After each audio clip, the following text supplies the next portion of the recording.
বৰ্ণালী ভৰালীৰ গল্প মনত পৰেনে কাদম্বৰী? কাদম্বৰী কাদম্বৰী, তোমাক পাহৰিবলৈও তোমাৰ স্মৃতিক পাহৰিব নোৱাৰোঁ। তোমাৰ স্মৃতি নাইকিয়া কৰিবলৈ হ'লে তাৰ অনুসংগবোৰো আঁতৰাব লাগিব। যেনে তোমাৰ প্ৰিয় ৰং, প্ৰিয় ঠাই, প্ৰিয় কবি আৰু প্ৰিয় দিন। তোমাৰ প্ৰিয় ৰং আছিল আকাশী নীলা, প্ৰিয় ঠাই চিমলা, প্ৰিয় কবি নীলিম কুমাৰ আৰু প্ৰিয় দিন ভেলেণ্টাইন্স ডে। এই অনুসংগবোৰ পৃথিৱীৰ পৰা আঁতৰ কৰিব নোৱাৰো বাবেইতো তোমাৰ সত্তাক বুকুৰ মাজত আজিও বহি ৰাখিছোঁ। বৰ্ষাৰ বৰষুণ জাকৰ দৰে হুৰ হুৰকৈ আহিম বুলি আহি গৈছিলা মোৰ জীৱনলৈ। জোৰ কৰি উদ্বেলিত আৱেগবোৰক মানুহবোৰে প্ৰেম নাম দিছিল। লাহে লাহে অনুভৱ কৰিছিলোঁ প্ৰেমৰ সেই ভাল লগা মাৰাত্মক দিশবোৰণি।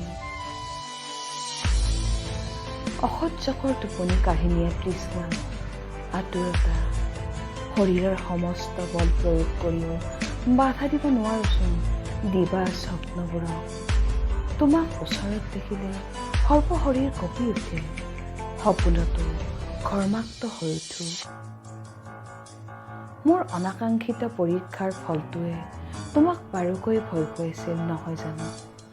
কান্দি উঠিছিলা মায়াময় আবেলি এটা, আৰু কান্দি উঠিছিল জালুকবাৰীৰ এজাৰ কৃষ্ণচূড়াবোৰে। ভৱিষ্যতৰ অনিশ্চয়তাত দুদুল্যমান হৈছিল। সঁচাই পৰিয়ালটো ষ্টেটাছৰ কথা কেনেকৈ নভবাকৈ চলিব? জীৱনটো এখন খেলৰ দৰে কাদম্বৰী। বহু পৰীক্ষা চূড়ান্ত কৃতকাৰ্যতা লাভ কৰিও এই নিম্নমানৰ ৰিজাল্টটোৱেচোন অলপো বিচলিত কৰিব পৰা নাছিল। কোনো প্ৰতিযোগিতাৰো জন্ম দিয়া নাছিল। কাৰ শক্তিয়ে, তোমাৰ নে প্ৰেমৰ? তোমাৰ প্ৰেমত কিমান দুৰ্দান্ত আছিলে কাদম্বৰী, মনত পৰেনে তোমাৰ? মনত চাগৈ পৰে তোমাৰ প্ৰিয় বস্তুবোৰ যদি আন কাৰোবাৰ লগত মিহলি হৈ যোৱা নাই। তোমাৰ উশাহৰ সেই ক্ষণখিনি যদি কোনেও চকু মুদি দিয়া নাই, তেনেহ'লে তুমি একমাত্ৰ মোৰ বাবেই গোপন কৰি ৰাখিছা হৃদয়। চোৰাৰকৈ তোমালৈ মই চাই আছোঁ। চিনি পাইছানে মোক? চিনি পাইছানে? বিবৰ্ণ দাঢ়ি থকা মুখখন সজাই তোলা মলিয়ন চোলাটোৰে মই তোমাৰ প্ৰথম কবিতা। ইমান প্ৰাচুৰ্যটো তুমিচোন ভালদৰে হাঁহিব পৰা নাই, নে মোৰ দৰে পগলাটোৰ প্ৰেমৰ শিপাডাল উভালিবই পৰা নাই? ভৱিষ্যতৰ বিপুল সম্ভাৱনীয়তাবোৰ তিল তিলকৈ শেষ কৰি দিওঁ দেখোন মই আজি হাঁহি আছোঁ। দিনত নেট স্লেটৰ প্ৰস্তুতি, ৰাতি ঘৰে ঘৰে টিউচন, শুক্ৰেশ্বৰ ঘাটত গধূলি সূৰ্যাস্ত চাই ভাবি থাকোঁ ভাত মুঠিৰ বাবে অন্তত পঢ়া যুঁজখন আকৌ কৰিব লাগিব। প্ৰেমে প্ৰতিবাদে সৰব হৈ উঠে বুকু। বস্তুবাদী ভাৱধাৰাই যেন মোক নিয়ন্ত্ৰিত কৰিবলৈ লৈছে, যেনেদৰে নিয়ন্ত্ৰণ কৰিছিল তোমাক। খাদী বোৰ্ডৰ এক্সিবিশ্যন এখন অপেনিং কৰিবলৈ স্বামী সহিত তুমি আহিছা। মিটিংখন শুনিম বুলিয়েই চহৰৰ পৰা আজি নিজ গাঁৱলৈ আহিছোঁ। সৌভাগ্য নে দুৰ্ভাগ্য হৈছে নাজানো। মিটিঙৰ প্ৰথম শাৰীৰ পৰা ক্ৰমাগতভাৱে মই মানুহৰ ভিৰৰ মাজত হেৰাই যাবলৈ চেষ্টা কৰিছোঁ।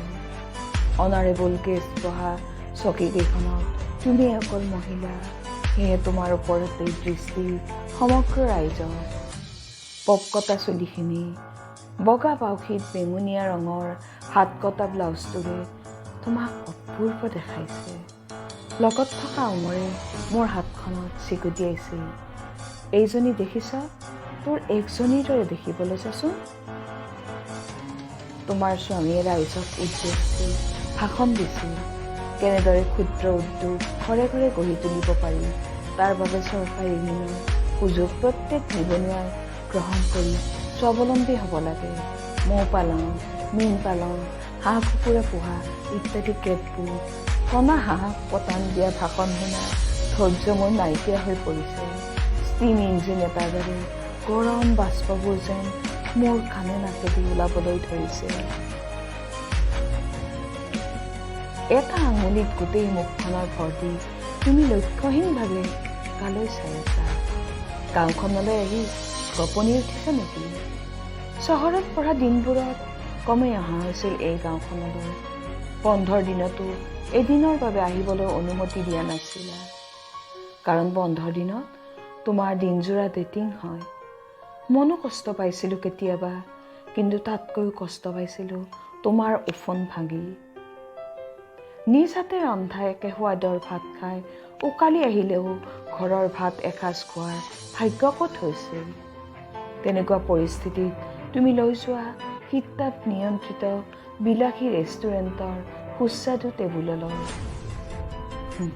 কি চিন্তা কৰি আছা তুমি?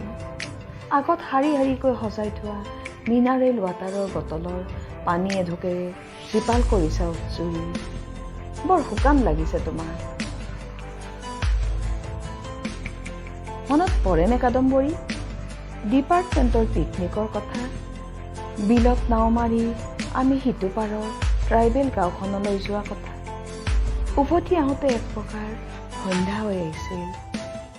পাতবোৰত ভাত আগত লৈ ভোকে বেজাৰে যে সকলোৱে আমি অহালৈ ৰৈ আছিল। তোমাৰ গাল দুখন কাণ দুখন ৰঙা পৰিবলৈ ধৰিছিল, আৰু মোৰ সেউজীয়া ওখৰা মুখৰ শিলাময় ৰাস্তাটোত গাড়ীখনে স্পীড ল'ব পৰা নাছিল। আমাৰ যে সেইটোৱেই কাম্য আছিল, লাগিলে ৰাতিপুৱা ইয়াতে। মাজে মাজে বন্ধুবোৰে দুয়োটাৰ পুনি মেটেকাৰ পুখুৰীটোত বাক্যবাণেৰে শিলগুটি দলিয়াইছিল। এচাটি নিয়ম নমনা বতাহে তোমাৰ চুলিৰ গজলা অৰণ্য চেদেলি ভেদেলি কৰিছিল। পলকতে তোমাৰ দীঘল চুলিবোৰে মোৰ কেঁকুৰা চুলিবোৰ পাক মাৰি ধৰিছিল। পিকনিকটোত আমিয়েই একমাত্ৰ কাপল। সকলোতে উষ্ম বতাহ বলিছিল। বাছৰ ভিতৰত, হৃদয়ত, দূৰে ওঠৰ মাজৰ খালীখিনি। তাৰপিছত মাহটো, বছৰটো, জীৱনটোতে শীত প্ৰবাহ চলি আছে। দুৰ্বাৰ আকৰ্ষণ তোমাৰ। হাতযোৰ কৰি মোৰ পৰা বিদায় লোৱাৰ দিনা তোমাক যিমান ভাল লাগিছিল, আজিও তোমাক সিমানেই ভাল লাগিছিল। লক্ষ্যভেদী অৰ্জুনৰ মাছটোৰ দৰে তোমাৰ সত্তাৰ বাহিৰে কাহানিও একো দেখা মনত নপৰে। এনেকুৱা এটা ভৰা দিনৰ বাবে তোমাৰো চাগৈ এটা সপোন আছিল। সেই সপোনক ৰূপ দিবৰ বাবে তুমি মোক কাকুতি কৰিছিলা। এক সময়ত জানিছিলা তোমাৰ বাবে তোমাৰ পৰিয়ালৰ সেই সপোন পূৰোৱাৰ পৰ্যায়ত মই নাছিলোঁ। আঁতৰি দিছিলা তুমি। মই দুয়োমূৰে জ্বলি থকা মম এডালৰ দৰে জ্বলিবলৈ ধৰিছিলোঁ। আকৃতিত একে হ'লেও সামান্য জীয়া এটাই এৰোপ্লেনৰ গতিত উৰাৰ ধৃষ্টতা কাহানিও নকৰে। নিজৰ লগতে গোটেই পৃথিৱীখনকে জ্বলাই দিবলৈ মন কৰিছিল সেইদিনা, কিন্তু তোমাক নহয়। তোমাৰ অবৰ্তমানতো তৰংগায়িত মোৰ হৃদয়। আজি পুনৰবাৰ তোমাক অন্তৰৰ পৰা উপলব্ধি কৰিছোঁ। তুমি বেছি মোহনীয় হৈ গৈ আছা, আৰু মোৰ প্ৰেম অধিক গাঢ়। তোমাক হেৰুৱাৰ দুখতকৈ মোৰ কেৰিয়াৰ হেৰুৱাৰ দুখ আজি পাতল যেন লাগিছে। অৱশিষ্ট বিষাদৰ ভক্তাংশৱশেষবোৰ মোৰ পৰা আঁতৰি যাব লাগিছে। তোমাৰ গম্ভীৰ মুখখনে কৈ আছে যেন তোমাৰ মাজত তুমি মোকেই জীয়াই ৰাখিছা। ৰাইজৰ গুণগুণনি শুনিছানে? সন্তানহীন স্বামীয়ে হেনো তোমাক সুখী কৰিবৰ বাবে এনেদৰে মেলে মিটিঙলৈ ফুৰাই। কথাটো সঁচানে? নহ'বও পাৰে। অতি কৌশলেৰে তোমাৰ শৰীৰৰ শীতলতাখিনি তেওঁ এনেদৰে ঢাকি থ'ব পাৰে।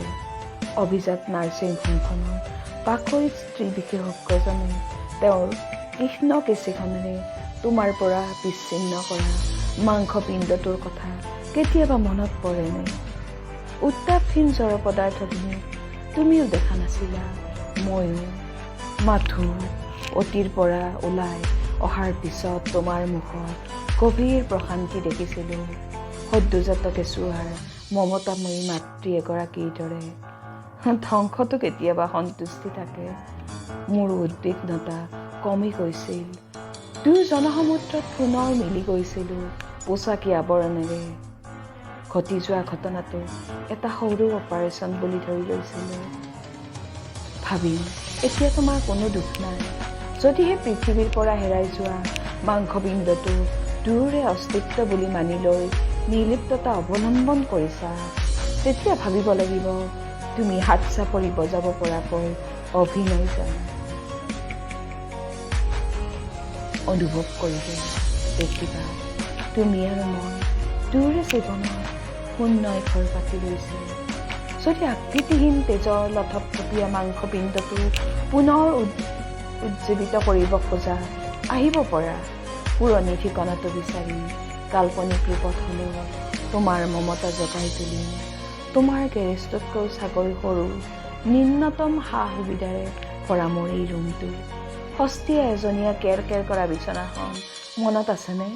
য'ত একাকৰ উত্তেজনাত তুমি সাঁতুৰি সাঁতুৰি ডুবি গৈছিলা। পাৰ্থিৱ কোনো বস্তুৱেই তেতিয়া গা কৰি উঠা নাছিল, আৰু মই ভুল বুলি জানিও ভুলক প্ৰশ্ৰয় দিছিলোঁ। দেহৰ উত্তাপবোৰতো কোনো ব্যক্তি বৈষম্য নাথাকে, আৰু একেটা উশাহতে গিলি পেলাইছিলোঁ তোমাৰ সমস্ত উশাহ। সেই পৌৰুষী সত্তাটোৰ গোন্ধ বিচাৰি যদি কেতিয়াবা এইখিনি পোৱা, দুয়ো মিলি একেলগে গাব পাৰোঁ এটা পুৰণি প্ৰেমৰ কবিতা। আহিবানে কাদম্বৰী কেতিয়াবা এনেকৈ? ধন্যবাদ।